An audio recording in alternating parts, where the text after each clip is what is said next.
blood.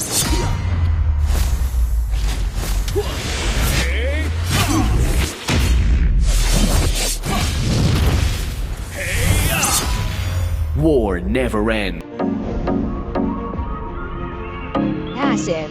Pursuit. Alucard's skills deal extra damage when only one enemy is hit. After each skill cast, his next basic attack allows him to dash to the target's location and deal extra damage. First skill, Ground Splitter. With his first skill, Alucard rolls to the target location, dealing damage to enemies in the area and slowing them. Second skill, Whirling Smash. With his second skill, Alucard deals damage to nearby enemies. Ultimate, Fidget Wave. With his ultimate, Alucard marks enemies in the target area, dealing extra damage and slowing them.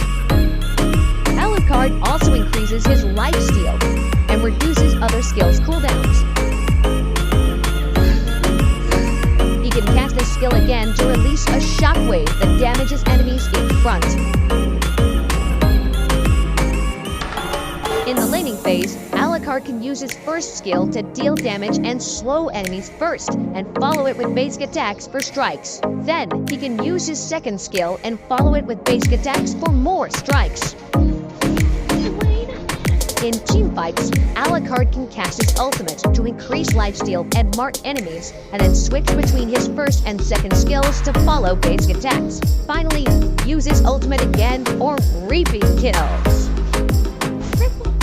Alucard has impressive sustainability and poses a great threat to squishy heroes, but his lack of control abilities and damage resistance in the late game makes him weak against heroes with powerful crowd control.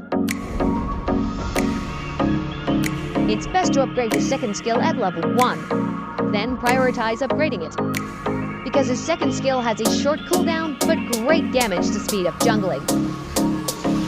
Alucard needs to follow his skills with basic attacks for damage.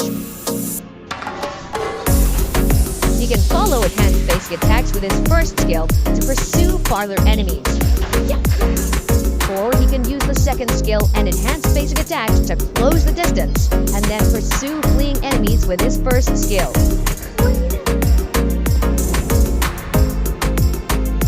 Endless Battle is Alucard's main item. Its passive, Divine Justice, enhances his next basic attack after each skill cast. A perfect match for Alucard's passive. You can get Hunter Strike in the early game to gank more easily. In the late game, you can get Malefic Roar to increase his physical penetration. We recommend Retribution for Alucard, because it ensures his farming while jungling in the early game to reach level 4 and unlock his ultimate sooner. We also recommend Vengeance for him, that can work with the lifesteal boost of his ultimate and increase his durability.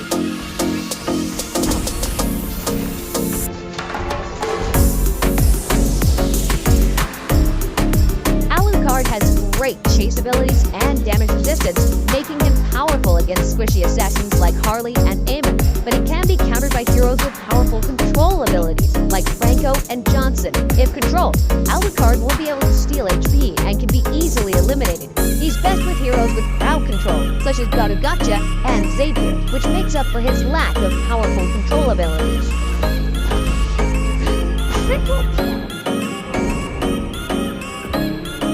Alucard is powerful in the early game and can gank enemies after level 4 to get the team the upper hand. In mid and late game teamfights, Alucard should keep an eye out for enemies' control abilities and wait till they cast their core skills to start reaping.